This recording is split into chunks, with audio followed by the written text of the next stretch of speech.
1,00,000 మంది శివభక్తులతో కలిసి మహారుద్రాక్ష పూజలో పాల్గొనండి. వెంటనే కాల్ చేసి మీ పేరును నమోదు చేసుకోండి. నమస్తే, welcome back to Suman TV. Present మనతో పాటు ఉన్నారు ఫ్యామిలీ కౌన్సిలర్ రజనీరామ గారు. నమస్తే మ్యామ్. నమస్తే నవీన. మేడం, భర్తల్ని మోసం చేసే భార్యలు ఉన్నారు, ప్రజెంట్ ఇంకా ఉన్నారు అని అంటే గతంలోకి వెళ్తే అప్పుడు అసలు ఉన్నారా అలాగా అంటే లేరు, అణిగిమణిగి ఉన్నారు నవీన, అసలు బయటకు కూడా వచ్చేవాళ్ళు కాదు అంటారు. ఎందుకంటే చాలా వీడియోలు మీరు చెప్పారు, చాలా వీడియోలు మీరు మాట్లాడతారు. పాతకాలంలో చూసుకుంటే ఆడవాళ్ళు అసలు బయటకు వచ్చేవాళ్ళు కాదు, ఇంకా భార్యలు అయితే అసలు గుమ్మం దాటి కూడా బయటకు వచ్చేవాళ్ళు కాదని. ఇప్పుడు గుమ్మం ఏంటి కానీ వేరే గుమ్మాలు కూడా ఎక్కుతున్నారు అనుకోండి, మనం వాళ్ళు మాట్లాడుకోకూడదు. అయితే అసలు మోసం చేసే భార్యలు ఉన్నారా భర్తల్ని అని అంటే ఒక్కసారి ఏ విషయాలు మోసాలు చేస్తారు అని అంటే? డబ్బు విషయంలోనే మెయిన్ ఉంటుంది. డబ్బే ప్రధానం. ఏ విషయానికైనా సరే డబ్బు చుట్టూ తిరుగుతుంది అనమాట. ఇంకా క్యారెక్టర్ వైజ్గా అయితే అలాంటి మోసాలు కూడా అనాదిగా జరుగుతూనే ఉన్నాయి. మరీ పాతకాలంలో లేవు, కానీ మా చిన్నప్పుడు అప్పుడు కూడా కొన్ని కేసులు చూస్తూ వచ్చాను. భర్తల్ని మోసం చేసి వేరే వాళ్ళతో తిరగడం అంటే ఒక అక్రమ సంబంధాలనే యాంగిల్లో కాదు నేను మాట్లాడడము. ఈ డబ్బు విషయంగా ఏంటంటే ఇప్పుడు కొంతమంది వాళ్ళు చేసే పనులు భర్తలకి చెప్పరు. వాళ్ళు చేసేది చేసేస్తుంటారు. అది ఫెయిల్ అయినా సక్సెస్ అయినా ఏదన్నా కానీ వాళ్ళు చేసేది చేసేస్తూ ఉంటారు. చేసేసినప్పుడు ఇతనికి ఏంటి ఇంట్లో ఏం జరుగుతుందో అర్థం కాకుండా పోతుంది అనమాట. ఎవరిని అడగాలో తెలియదు. అడిగితే గొడవ అడిగితే ఏమవుతుందో. ఎక్కువగా సైలెంట్గా ఉన్న మగాళ్లే ఉంటారు. అమ్మో వీళ్ళతో మనకెందుకులే బాబోయ్ వేగలేము. అంటే నాకు డౌట్ వచ్చింది, సైలెంట్ అన్నారు కాబట్టి అడుగుతున్నాను. అంటే ఇప్పుడు భార్య నిజంగా ఏదైనా తప్పు చేస్తుంది అనుకోండి, అది భర్తకు తెలిసింది అనుకోండి, అప్పుడు కూడా భర్త అడగడా? అడగకూడదని వాళ్ళు అనుకుంటారు ఆడవాళ్ళు. కానీ ఇది సంసారపక్షంగా అయితే అడగాలి కదా, ఇది ఎందువల్ల చేస్తున్నావు, దేనికి చేస్తున్నావు, నీకేం తక్కువైంది అని అడుగుతాడు భర్త అనేవాడు. అడగటం అనేది భార్యలకి నచ్చదు. అంటే ఇది ఎట్లా అంటే మోసము అని అంటే ఎట్లా చెప్పాలి దీన్ని, ఒక నష్టం కలిగించటం అంతే కదా. భర్తకి అతనికి తెలియకుండా ఏదైనా ఒక పని చేస్తే అది ఇంటికి కానీ భర్తకి కానీ మోసం జరగటం, అదే నష్టం జరగటం, అదేదైనా నష్టం జరగటం, అదే విషయమైనా అంతే. ఇప్పుడు డాక్యుమెంట్స్ తీసుకెళ్లి ఉన్నారు తెలివి తక్కువ వాళ్ళు, అజ్ఞానులు, కొంతమంది మధ్యవర్తిత్వం వహిస్తా ఉంటారు కొన్ని విషయాల్లో. వాళ్ళు ఏం చేస్తారు, తెలివి తక్కువతనంగా వాల్యుబుల్ వస్తువులు తీసుకెళ్లి ఎవరికన్నా ఇవ్వడము, అవి ఎటన్నా పోవడం, మళ్ళీ తిరిగి రావు, తిరిగి భర్తకి చెప్పదు. అది మరి తెలియకుండా చేసిన పని అని సరిపెట్టుకోవడానికి ఉండదు, అది మోసం కిందకే వస్తుంది.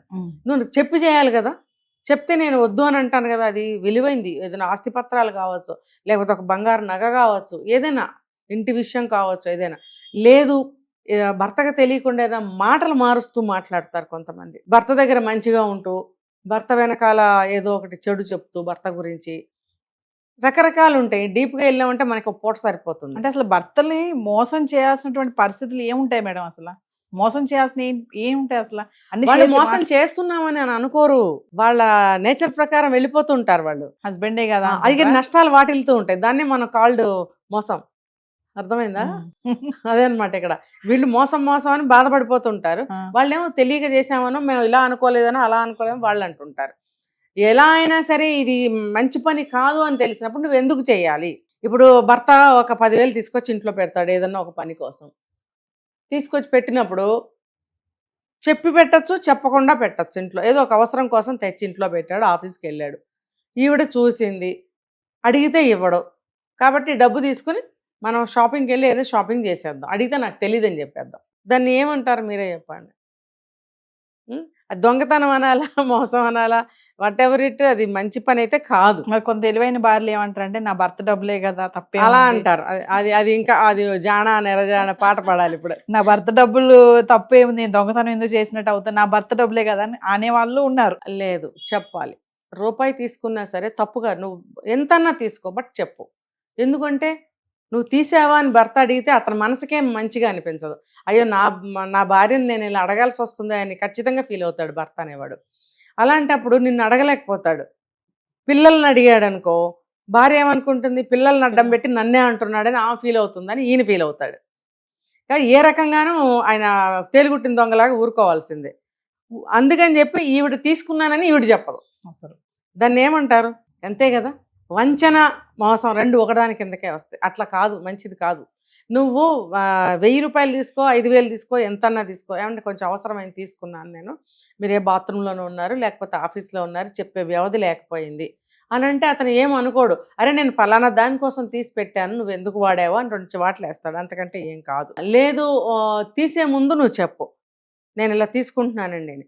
ఆయన లేదు లేదు నేను ఫలానా పని కోసం పెట్టాను, నువ్వు తీసావనుకో నాకు మళ్ళీ తీసుకొచ్చే సోర్స్ లేదు, ముట్టుకోకు అని చెప్తాడు. లేదు అనుకో, తీసుకో నువ్వు ఒక 5,000 2,000 ఎంత కావాలో తీసుకో అని అంటాడు. అది పద్ధతి. అది అది నీ క్యారెక్టర్ని రిఫ్లెక్ట్ చేస్తుంది అనమాట. నువ్వు ఎలాంటి దానివో భర్త మనసులో ముద్రించుకుపోతావు. నువ్వు నీ నిజాయితీ వల్ల అతని దృష్టిలో నువ్వు పవిత్రంగా ఉంటావు. అంటే నా భార్య చాలా నిజాయితీ పరురాలు, చాలా మంచిది అని ప్రేమ పెరుగుతుంది.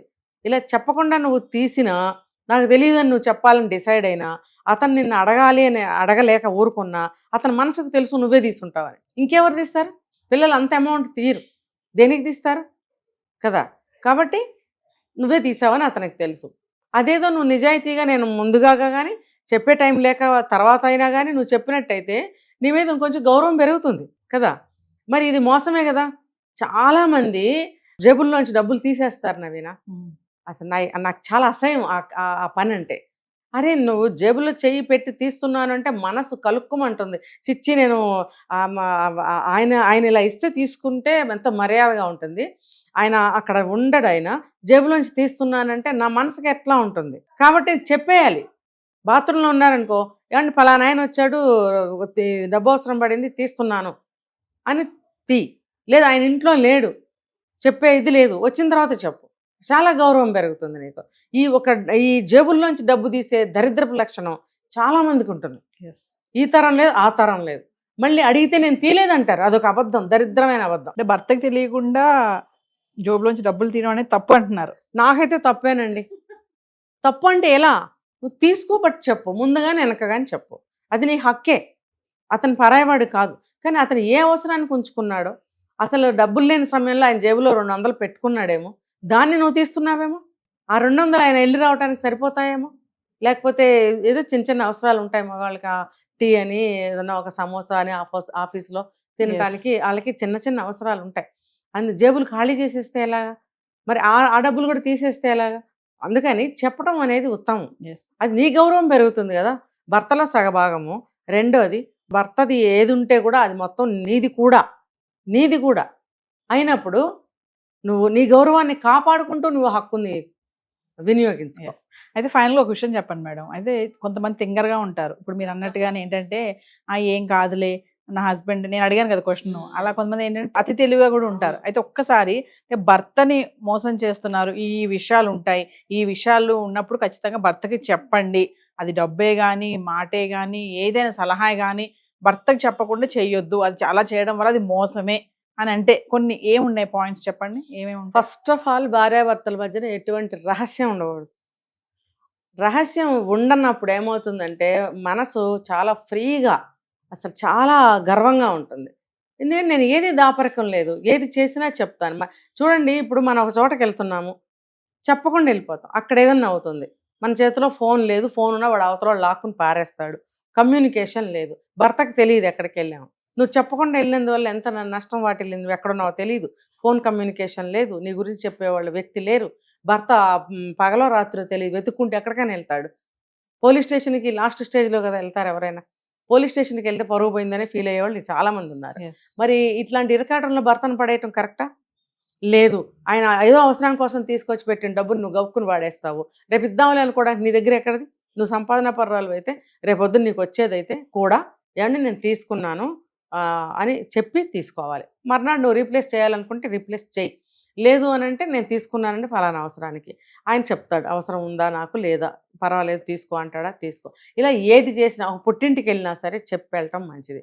దీనికన్నా ముందు నేను ఇంకోటి చెప్తా. ఫస్ట్ రహస్యం ఉండకూడదు అన్నాను. రెండోది, ఎక్కడికి వెళ్ళినా కలిసి వెళ్ళండి. నువ్వెక్కడికి వెళ్తున్నావు అని ఆవిడ సతమతమయ్యి, ఆవిడెక్కడికి వెళ్తుందా అని నువ్వు అనుమానపడి, ఇదంతా అనవసరం. ఒక పెళ్లి పిలుపు వస్తే నీకు ఒక్కడికే రాదయ్యా, లేకపోతే ఆవిడకి ఒక్కదానికే రాదు, కుటుంబానికి వస్తుంది. కుటుంబ సమేతంగా రండి అని చెప్పి రాస్తారు. రాసినప్పుడు భార్యాభర్తలు వెళ్ళాలి. మరి చిన్నపిల్లలు అయితే తీసుకెళ్తారు, ఒక వయసు పిల్లలని అయితే ఇంట్లో ఉంచి వెళ్తారు. కాబట్టి అది చూసుకుని మీరు వెళ్ళండి. తర్వాత ఒక షాపింగ్ చేశారా, బడ్జెట్ మెయింటెనెన్స్ కోసం ఒకళ్ళు ఎక్కువ ఖర్చు పెడుతుంటే వెనక నుంచి ఒకళ్ళు కంట్రోల్ చేసే అవకాశం ఉంటుంది ఇద్దరు కనుక వెళ్తే. ఇంకొకటి, ఇంటికి ఒక వస్తువు ఇద్దరు కలిసి కొనుక్కుంటే అదొక ఆనందం. ఇది బాగుంటుంది కదా, ఇది మనకు సరిపోతుంది కదా, ఇది ఇంకొకటి తీసుకుంటే మనకి ఉంటుంది కదా, ఇలా ఇలా డిస్కస్ చేసుకుంటూ ఒక వస్తువు కొనుక్కోవటం వల్ల ఏమవుతుందంటే భార్యాభర్తల బాండ్ అనేది పెరుగుతుంది. కూరగాయల మార్కెట్కి వెళ్ళారనుకో, మీకు వంకాయ ఇష్టం, నాకు బీరకాయ ఇష్టం. వంకాయ ఇష్టం అంటే వంకాయ లేకుంటే ఆయనకి బీరకాయ ఇష్టం, మరి బీరకాయ కొనవా, ఆయన మనసులో అనుకుంటాడు దీనికి వంకాయ ఇష్టం కూడా వంకాయ ఉంది, నాకు బీరకాయ ఇష్టం, నాకు బీరకాయ ఎందుకు కొందో అని లేకుండా అనుకుంటూ ఈ వంకాయ, బీరకాయ, బెండకాయ ఇలా అనుకుంటూ కొనుక్కున్నాం అనుకోండి, అదొక ఆనందం. ఏదైనా సరే ఎక్కడికైనా సరే వెళ్ళారు అని అంటే ఇద్దరు కలిసి వెళ్ళటం వల్ల అనేక లాభాలు ఉన్నాయి. బడ్జెట్ చక్కగా కంట్రోల్గా ఉంటుంది, సజెషన్ ఒకళ్ళదొకళ్ళకి ఉంటుంది, దానివల్ల ఇద్దరి మధ్యన బాండ్, ఒక ఒక ప్రేమ అనేది, ఒక ఆనందం అనేది పుడుతుంది ఇద్దరి మధ్యన. పుట్టినప్పుడు ఇంకా మనం వేరే సైంటిఫిక్గా మాట్లాడుకోవాలంటే డోపమైన్లు ఇవన్నీ మాట్లాడుకోవాలి. వాటి వల్ల ఏమవుతుందంటే ఆనందం వెల్లివిరుస్తుంది. ఆనందం ఎక్కువైనప్పుడు ఏమవుతుంది, ఇష్టం పెరుగుతుంది, ఎలా ఉన్నా సరే ఇష్టం పెరుగుతుంది. ఎందుకంటే మనసు కనెక్ట్ అయింది ఇక్కడ. మా ఆయన మంచి మనసు ఉన్నవాడు, అప్పుడు మోసం చేయాలన్న థాట్స్ కూడా రావు, అసలు అవకాశమే లేదు. రహస్యాలు పెట్టకండి, ఎక్కడికి వెళ్ళినా కలిసి వెళ్ళండి, ఏది కొనుక్కున్నా డిస్కస్ చేసుకుని కొనుక్కోండి. ఏ ప్లేస్కి వెళ్ళినా సరే ముందుగా డిస్కస్ చేసుకుని ఆ ప్లేస్కి వెళ్ళాలా లేదా నిర్ణయించుకుని వెళ్ళండి. తీరా అక్కడికి వెళ్ళాక నేను వద్దంటే అది వెళ్దామంది, అది వద్దందా అంటే నేను వెళ్ళాను, ఇలాంటి అక్కడ నలుగురు మధ్యలో రాకూడదు. ఇలా ఏదైనా సరే చెప్పకుండా ఎక్కడికైనా వెళ్తే అది కూడా మోసం కిందకే వస్తుంది. ఈయనకి ఇష్టం ఉండదు ఆ ప్లేస్కి, ఈమె వెళ్ళింది, అప్పుడు ఎలా ఉంటుంది, దీనికి నాకు చెప్పకుండా వెళ్ళిపోయింది, వద్దంటే మానేయాలి కానీ నాకు చెప్పకుండా నన్ను వదిలేసి ఒక్కటే వెళ్ళటం ఏంటి అనేది వస్తుంది దీనికి. కాబట్టి ఏదైనా సరే ఇలాంటివి కూడదు, ఒకరినొకరు గౌరవించుకోవాలి. అప్పుడు భర్తలు కూడా ఎందుకు బాగా చూడరండి, ఎందుకు బాగా చూడరు చూడండి. కొన్ని జంటలను చూస్తుంటాం అసలు సంబంధమే ఉండదు, ఆ అబ్బాయి మన్మధుడిలాగా ఉంటాడు, ఆ అమ్మాయి అసలు చాలా తక్కువ ఇదిగా ఉందనుకుందాం, జోడి అంత బాగోలేదు, అయినా ఎంత బాగా చూస్తాడో అమ్మాయిని. అది కావాలి, మనసు అందాన్ని చూడాలి. అంతేగాని నా మగుడు నల్లగా ఉన్నాడు, ఆ అబ్బాయి ఎంత పొట్ట ఉంది ఇలా అనుకుంటే ఎట్లా, అతను నిన్ను ఎంత బాగా చూస్తున్నాడు అది చూసుకో, అది చూసుకుంటే నీ జీవితం ఎంత బాగుంటుంది కదా, దాన్ని ఏం చేసుకుంటావు నువ్వు అందాన్ని. మనసందాన్ని బట్టి నిన్ను కొట్టకుండా ఉంటే చాలు కదమ్మా, నీకు చక్కగా అన్ని తీసుకొచ్చి పెడుతుంటే చాలు కదా, పిల్లలకి అన్ని తీసుకొస్తుంటే చాలు కదా, అవే కదా కోరుకుంటాం. మరి ఊరికి ఎర్రగా ఉన్నాడు పక్కన పెట్టుకుని ఏం చేస్తావు నువ్వు, అది తెలుసుకోవాలి. Thank you.